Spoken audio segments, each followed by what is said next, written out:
As Gotham Knights launch draws closer, more details on the game continue to emerge, giving us a clearer picture of what to expect from the upcoming open-world action RPG.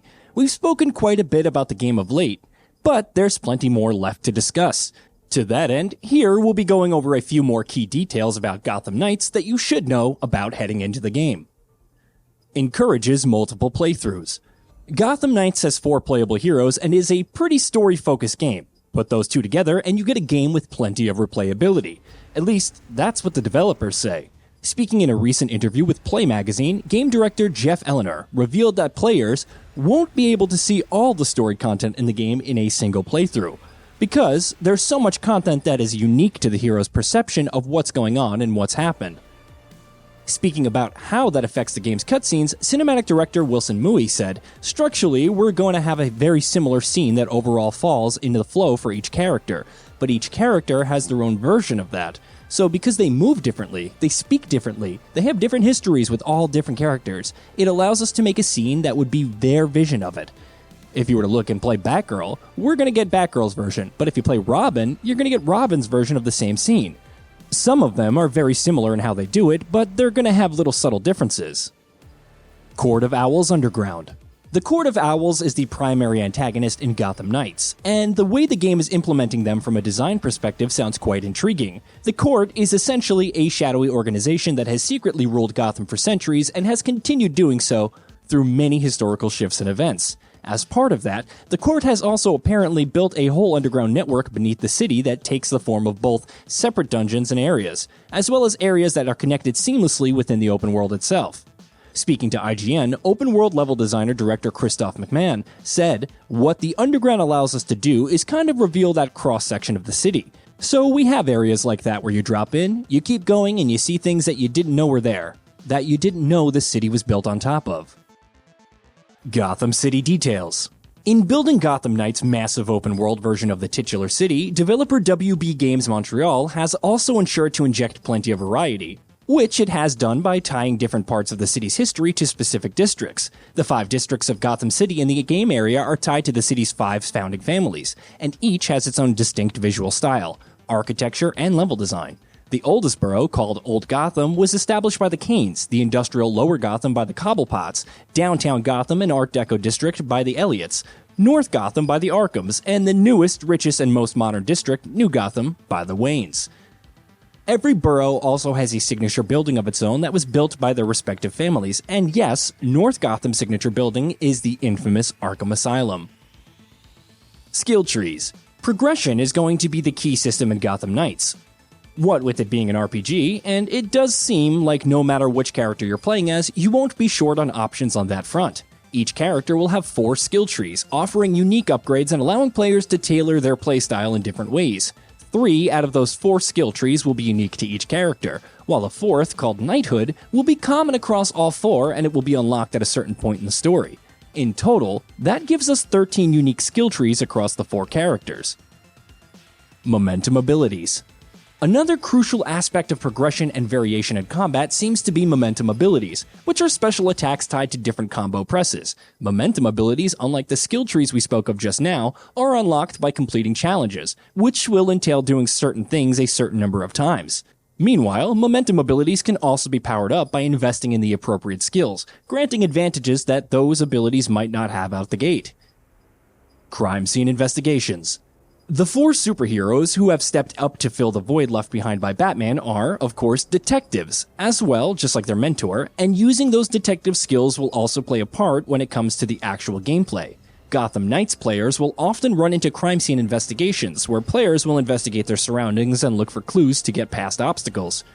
From what little we've seen of this so far, it seems like investigations will be more about interacting with the right objects and following the game's instructions, rather than actually having to do some deducing, so hopefully the mechanic will add more depth as the game progresses.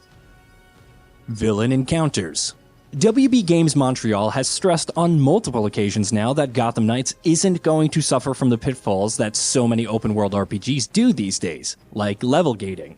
With that in mind, how does the game approach boss fights? You'll be coming across a number of famous villains in the game, and interesting fights against them will be different based on your level. Their base stats and health pool will vary across, but the kinds of attacks and moves that they use during the fight will also change.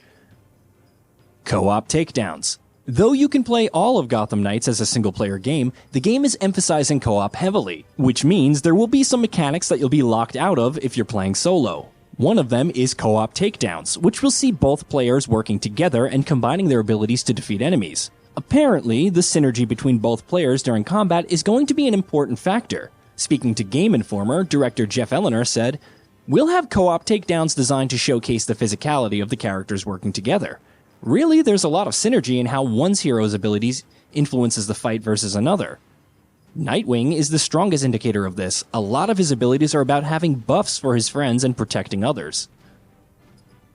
Alfred. Bruce Wayne may no longer be around in Gotham Knights, but his loyal butler Alfred is very much part of the equation and will have a role to play in the story. Voiced by Gildar Jackson, Alfred will continue to provide behind-the-scenes support to the four heroes, and every time you go back to the Belfry Tower, the game's hub, he'll be there too. It should be interesting to see how he's dealing with Bruce's death, and how he's helping the others deal with it. Suits. Collecting blueprints will allow you to craft new suits for your heroes in Gotham Knights, and apparently there's going to be quite a few of them. As for WB Games Montreal, the game features 11 unique suit styles, with each style offering their own stats and visual style. Across all styles, there are 44 suits in total. While customization will entail logos, cowls, gauntlets, boots, and colorways, while transmog will also be included, players will be able to mix and match the different pieces within a suit style. But with each style pertaining to specific skills, being able to mix and match across styles will not be possible. Capable heroes. Batman is supposedly dead in Gotham Knights, and his 4 young protégés are stepping in to take up his mantle. But even though they're all less experienced than the Dark Knight, they're not exactly green kids. Speaking with IGN, creative director Patrick Redding said that Robin, Nightwing, Red Hood, and Batgirl are going to be very strong and capable even when the game begins. Redding said, "It was very important for us that these heroes, our knights, are already awesome at the start of the game. It's not a function of them being ineffective as crime fighters, quite the opposite. They're all effectively graduates of the Batman School of Crime Fighting. So when they start, they are at their most similar, in the sense that they have a lot of these basic tools of combat and stealth, and moving around the world and using their grapple. And then it's really over the course of the game that they truly diverge into their own flavor of what a Dark Knight of Gotham City should be." Harley Quinn. One of several rogues that have been confirmed to be appearing in Gotham Knights is Harley Quinn, even though Joker apparently won't, as per the developers. Though WB Games Montreal's take on the character is going to be a little different. Gotham Knights Harley Quinn is slightly older and more experienced version of the character, which means she's much more dangerous, confident, and imposing as a supervillain. That will impact everything from her character design to how she behaves to how she decides to take you on in combat. No microtransactions. Warner Bros. As a publisher has a spotty history with microtransactions in its games, with Middle-earth Shadow of War and Mortal Kombat 11 just being a couple of examples of major releases with shifty monetization methods, and one of those was an entirely single-player game. Thankfully, it doesn't seem like that's going to be an issue with Gotham Knights. WB Games Montreal has confirmed that there are no microtransactions in the game, which means every cosmetic, every piece of gear, and every unlockable will be earned in-game rather than having to be paid for.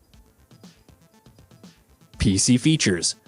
Gotham Knights recently received a trailer specifically for its PC version, which confirmed some interesting details. The game will feature support for 4K resolution, ultra-wide ray-traced reflections, and multi-monitor setups on PC, while other features include AI-enhanced upscaling via Intel XeSS, unlocked frame rates, and a range of customizable graphics options for minimum and maximum render resolutions, TAA upsampling FOV, ambient occlusion, and more. Cancelled last-gen versions. Gotham Knights is launching for PC, PS5, and Xbox Series X and S, but of course, originally it was supposed to be a cross-gen title, with the cancellation of PS4 and Xbox One versions only being officially announced earlier this year. So why exactly did WB Games make that decision?